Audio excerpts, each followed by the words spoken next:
Vidéo retrouvée Jérémy Charbonnel et son message à ceux qui les accès Netflix dès 19h sur la scène Voici.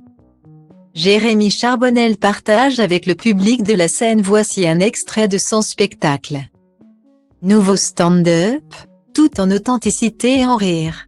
L'artiste fait évoluer son style pour livrer une création au plus près de sa trajectoire intime. On adore. Jérémy Charbonnel détruit, avec plaisir, son image de gendre idéal et de mec tellement gentil pour se livrer entièrement. L'âge se faisant, l'artiste livre grâce à des improvisations mordantes et des punchlines délicates une introspection pleine de rebondissements dans son spectacle. Nouveau stand-up. Il évoque ici sa séparation et sa quête de trouver sa place en tant que père et en tant qu'homme. Le thème de la transmission prend donc une place très importante dans ce nouveau stand-up. Une occasion parfaite pour Jérémy de faire le portrait de sa famille et d'explorer ses névroses de trentenaire en radiographiant ses blessures d'enfant. Mais ne vous inquiétez pas, l'humour est bien là. Petit dernier d'une fratrie lyonnaise, le jeune Jérémy est très vite happé par la scène.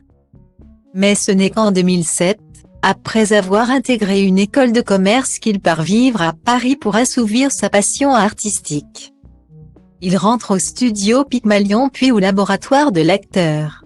De sketch en sketch, il débute une formation d'improvisateur au sein de la Ligue française d'improvisation.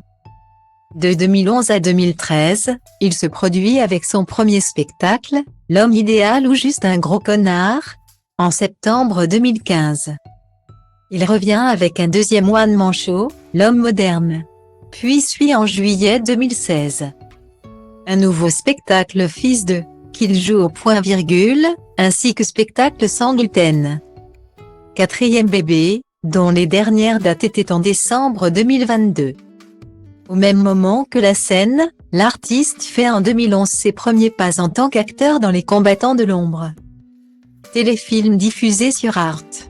L'année d'après, il incarne Christian Maurice, le secrétaire particulier de Claude François. Dans le biopic Clo-Clo.